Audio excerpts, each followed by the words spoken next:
Hello అందరికీ. ఈరోజు మన దగ్గర చాలా ఆసక్తికరమైన కథ ఉంది. ఒక సోమరిపోతు అబ్బాయి గురించి. కాని అతను నిజానికి చాలా తెలివైనవాడు.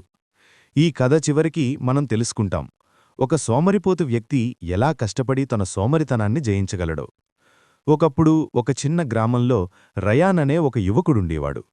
అతను తన తల్లిదండ్రులతో కలిసి పట్టణం అంచున ఉన్న ఒక చిన్న ఇంట్లో నివసించేవాడు. రయాన్ చాలా సోమరిపోతు. ప్రతిరోజూ అతను తన తండ్రికి పొలంలో సహాయం చేసేవాడు. కాని అతని పని కేవలం వరి పంటను తినడానికి వచ్చే పక్షులను తరిమేయడం మాత్రమే. చాలామంది కర్రలు లేదా గుల్లాలు ఉపయోగించి పక్షులను తరిమేవారు. కాని రయాన్ ఎక్కువగా కదలాలని అనుకోలేదు. అందుకే అతను పొలంలోని వివిధ ప్రదేశాల్లో చెక్క కంబాలు పెట్టి వాటిని తాళ్లతో కలిపాడు. ఈ విధంగా అతను నిలబడకుండా పడుకుని విశ్రాంతి తీసుకుంటూ పక్షులను భయపెట్టగలిగేవాడు. అతని తండ్రి అతని సోమరితనంపై కొంచెం ఆందోళన చెందేవాడు. నేను అనారోగ్యంగా అయితే రయాన్ అన్నీ ఎలా చూసుకుంటాడు అని ఆలోచించేవాడు. కాని రయాన్ తన పని పూర్తి చేస్తుండడంతో తండ్రి ఎప్పుడూ కోపపడలేదు. ఒక వేసవిలో ఎండాకాలం సమయంలో అతని తండ్రి తీవ్రంగా అనారోగ్యానికి గురయ్యాడు. రయాన్ ఒంటరిగా మొత్తం పొలాన్ని చూసుకోవలసి వచ్చింది. అతను ప్రయత్నించాడు, కాని అతను కష్టపడటానికి అలవాటు పడలేదు. కొన్ని వారాల తరువాత పంటలకు సరిపడా నీరు లేకపోవడంతో అవి ఎండిపోవడం ప్రారంభించాయి. రయాన్ ఒక్కడిగా వాటిని రక్షించలేకపోయాడు. ఆ రాత్రి రయాన్ నక్షత్రాల క్రింద బయట కూర్చుని తనను తాను పనికిరానివాడిగా నిరాశతో భావించాడు. నేను ఎప్పుడైనా ఎక్కువగా ప్రయత్నించి ఉంటే బాగుండేది. ఇప్పుడు మా కుటుంబ ఆశ అంతా పోయింది అని ఆలోచించాడు. తరువాతి ఉదయం గ్రామంలో కొంతమంది మాట్లాడుకుంటున్నారని అతను విన్నాడు. ఏమవుతోంది చూడడానికి రయాన్ వెళ్లాడు. అక్కడ ఒక సైనికుడు రాజభవనంలో జరిగే పెద్ద పోటీ గురించి ప్రకటిస్తున్నాడు.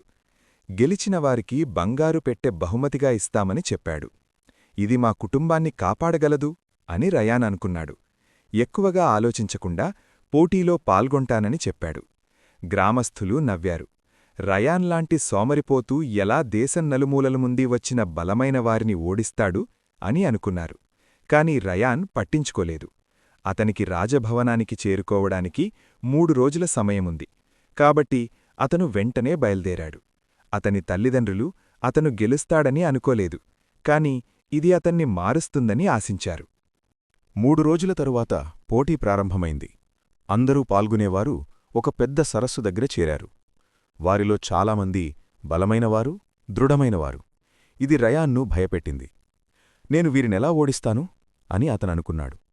అప్పుడు నియమాలు ప్రకటించబడ్డాయి. వారు సరస్సును దాటి వెళ్ళాలి. మొదటి 3 తదుపరి రౌండ్కు అర్హత పొందుతారు. కౌంట్డౌన్ మొదలైంది. 3, 2, 1 మొదలు. అందరూ సరస్సులోకి దూకి ఈదడం ప్రారంభించారు. కాని రయాన్ వెనుకే నిలిచిపోయాడు. నేను ఇలా ఈదితే గెలవలేను అని అనుకున్నాడు. అక్కడ అతనికొక ఆలోచన వచ్చింది. అతను సమీపంలోని అడవిలోకి వెళ్ళి కొంత విరిగిన కొమ్మలు తెచ్చి ఒక చిన్న తాటి తెప్ప తయారుచేశాడు. మరో చెక్కముక్కను పడవను నడిపే దంగగా ఉపయోగించాడు. ఇది సరస్సు దాటే పోటీ, ఈత పోటీ కాదు. నేను బలవంతుడు కాకపోయినా తెలివిగా ఉండగలను అని అనుకున్నాడు. ఇతరులు ఈదుతూ అలసిపోయేలోపే రయాన్ నెమ్మదిగా కాని స్థిరంగా పడవను నడిపి ముందుకు సాగాడు. చివరికి అతను 3వ స్థానంలో ముగించి తదుపరి రౌండుకు అర్హత పొందాడు. తరువాతి రోజు తుదిపోటీ ప్రారంభమైంది. ప్రతి పోటీదారునికి ఒక పెద్ద చెక్క బ్లాక్ ఇచ్చారు. పనేమిటంటే ఆ బ్లాక్ను 1 కిలోమీటర్ దూరం గమ్యస్థానానికి తోసుకెళ్లాలి. వారు వెనుక అనేక సాధనాలు ఉంచబడ్డాయి. కాని ఒక్కటి మాత్రమే ఎంచుకోవచ్చు. మొదటి వ్యక్తి తాడు తీసుకుని బ్లాక్ను లాగడం ప్రారంభించాడు. రెండవ వ్యక్తి దృఢమైన చెక్కముక్క తీసుకున్నాడు. కాని రయాన్ తొందరపడలేదు. నేను నా కండరాలతో గెలవలేను, తెలివిగా ఆలోచించాలి అని అనుకున్నాడు. కొంతసేపు ఆలోచించిన తర్వాత అతను ఒక చిన్న కత్తిని ఎంచుకున్నాడు. జనం ఆశ్చర్యపోయారు. ఒక కత్తితో ఈ భారీ బ్లాక్ను ఎలా కదిలిస్తాడు అని అనుకున్నారు. కాని రయాన్ బ్లాక్ను తోసకుండా దాన్ని చెక్కడం ప్రారంభించాడు. 1 గంటలో అతను దాన్ని గుండ్రంగా చెక్కి ఒక బంతిలా మార్చాడు. ఇప్పుడతనికి భారీ బ్లాక్ లేదు, ఒక చెక్క బంతిలుంది. ఇతరులు తమ భారీ బ్లాకులతో ఇబ్బంది పడుతుండగా రయాన్ ఆ బంతిని సులభంగా తిప్పుకుంటూ ముందుకు వెళ్లాడు. తన శక్తి పట్టుదలతో రయాన్ మొదటగా గమ్యస్థానాన్ని చేరుకున్నాడు.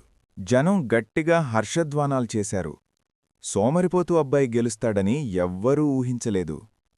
ఈ కథ మనకు చెబుతోంది, సోమరిపోతు వ్యక్తులు కూడా తెలివైనవారే కావచ్చు, కాని గొప్ప విజయాన్ని సాధించడానికి ఒక బలమైన కారణం అవసరం. రయాన్కు అది తన కుటుంబంపై ప్రేమ. మీరు ఎప్పుడైనా సోమరితనంగా అనిపిస్తే ఒక బలమైన కారణాన్ని కనుగొనండి. అది మీ కుటుంబం కావచ్చు, మీ కలలు కావచ్చు, లేదా ఇతరులకు మీరు ఏమి చేయగలరో నిరూపించడం కావచ్చు. ఒక పెద్ద లక్ష్యం మిమ్మల్ని మీ శ్రేష్ఠత ఇవ్వడానికి ప్రేరేపిస్తుంది. చూసినందుకు ధన్యవాదాలు. మరో కథలో కలుద్దాం.